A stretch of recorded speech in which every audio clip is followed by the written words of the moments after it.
What's up guys, welcome back to another video. From the title of the video you can tell this is a really highly requested video from you guys. I've got a ton of comments from my previous video on the Lenovo Yoga Pro 7i. So today I'm here to do the battery life test for this particular laptop, and I really want to make this battery life test as realistic as possible.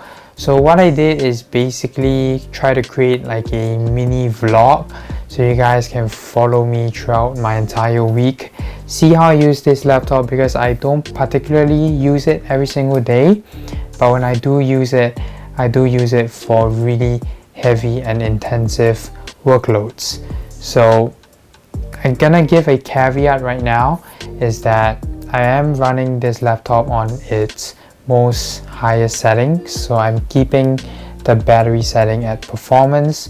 So if you do change it to efficiency mode, or as Lenovo like to call it, the battery life mode, if I'm not mistaken, you will surely get more battery life on this laptop. So without further ado, I'm going to put you through my paces, see how I live my life with this laptop and how I use it on a weekly basis. Okay, so firstly in the morning on the 9th of September, so it is a Monday.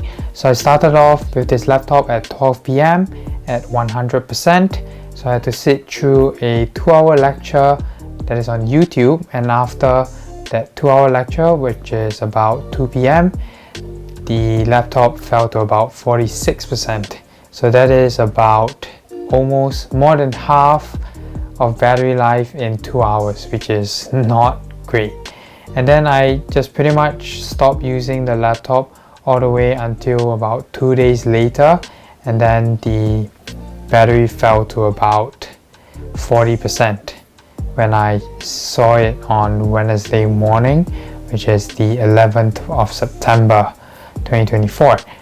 So when I went to school, so on my journey to school, it was in my bag, standby.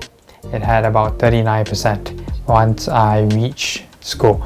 So overall, standby is a bit weird because over the span of 2 days I lost about 7%, and in a span about 1 hour, approximately 1 to 2 hours, it dropped about 1%. So it is a bit weird to see how this standby thing is going, but again, this is not indicative of the poor standby time on this laptop.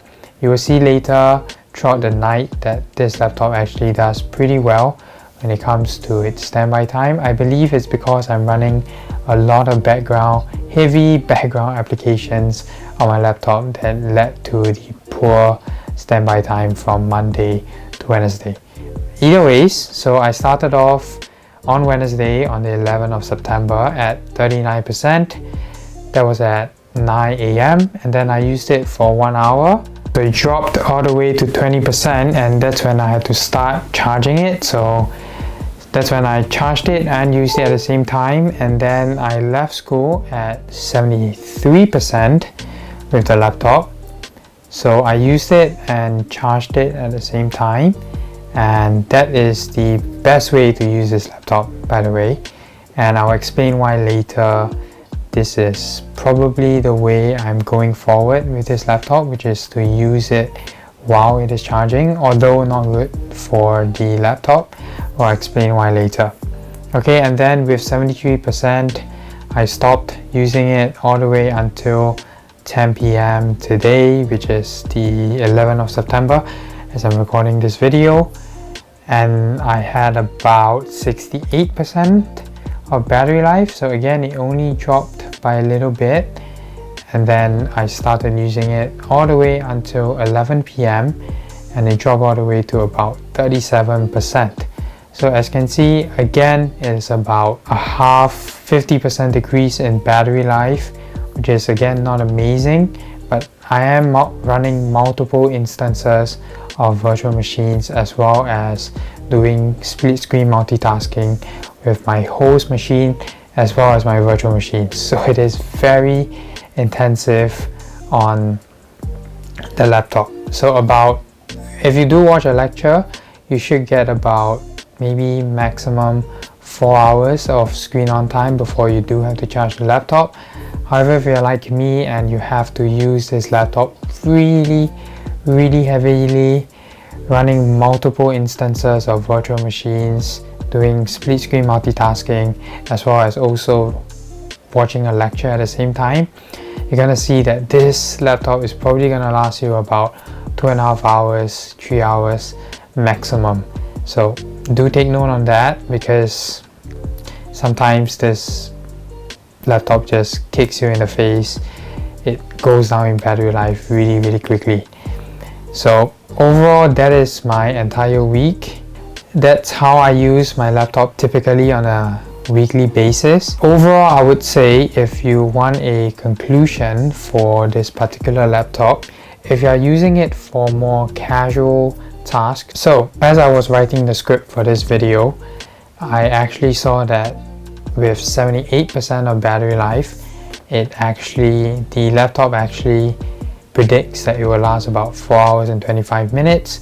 So if you take that into account and then you times it by 100%, you would see that for more casual tasks, you should be able to get this laptop for about 6 hours of battery life, which is pretty good for a thin and light laptop. This laptop is not heavy at all. It is not as heavy as compared to other gaming laptops. It is classed in the same weight class as about a MacBook Air, which is why I titled my video the MacBook Air replacement.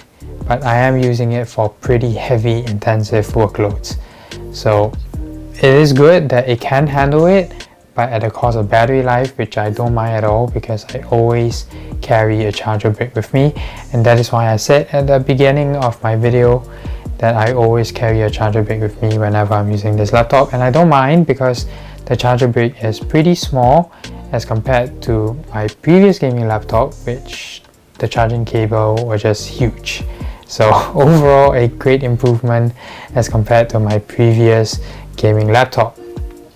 So as I was saying, casual tasks like writing work documents, replying to emails, doing PowerPoint slides, all these would be non-detrimental to this laptop at all. So you should be able to get 6 hours easily, no problem at all.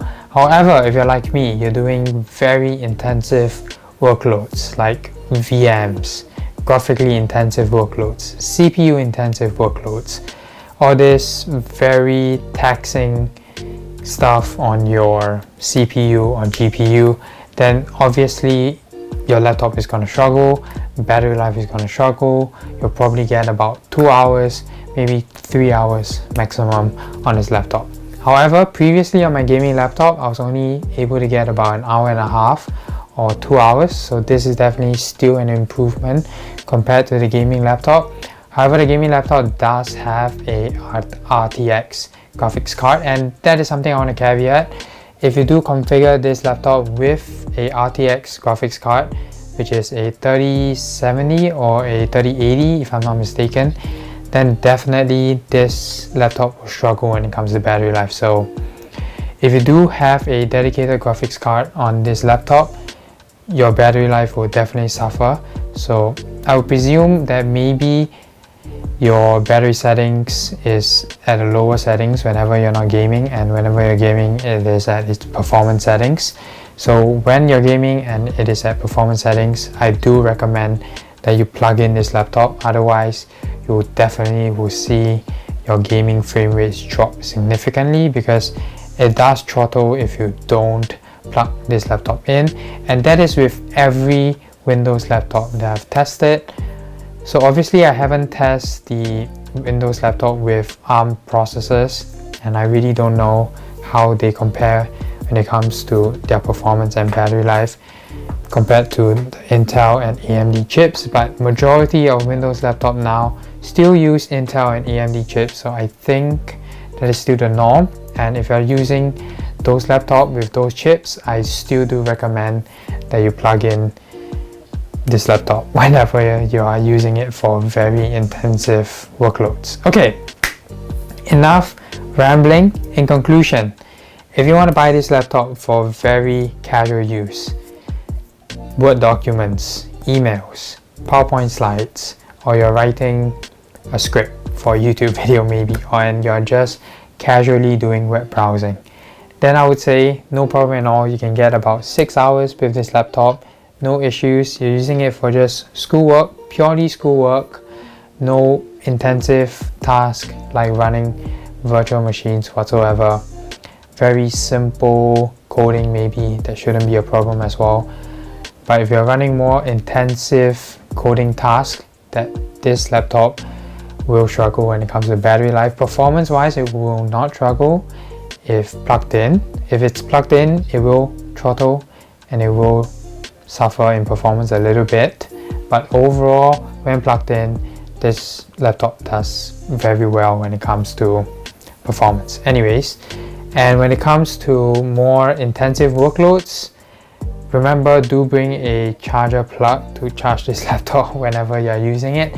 If you don't, you'll probably get about 2 hours, 3 hours maximum on this laptop. So hopefully this test is useful for anyone that wants to buy this laptop. I know that there are not many videos out there regarding this laptop. I don't know why, but that's good, I guess. I get to make more videos for this laptop. If you guys have any other questions for this laptop, I will be happily answering them in the comment section below. And if I do need to make a video on it, I will do as well. And yeah, thank you guys so much for watching. Hope you guys enjoyed this video. Hopefully I'll have more videos coming out soon. It is September and there are a lot of new products that are out. The iPhone just released this week. I'm super excited, but either ways, this is not about the iPhone. It's about this laptop. If you have any questions, do leave them in the comment section below. Do subscribe, leave a like on this video, turn on the bell notification icon so you don't miss my next video. Thank you guys so much for watching, and I shall see you guys in my next video. Take care and goodbye.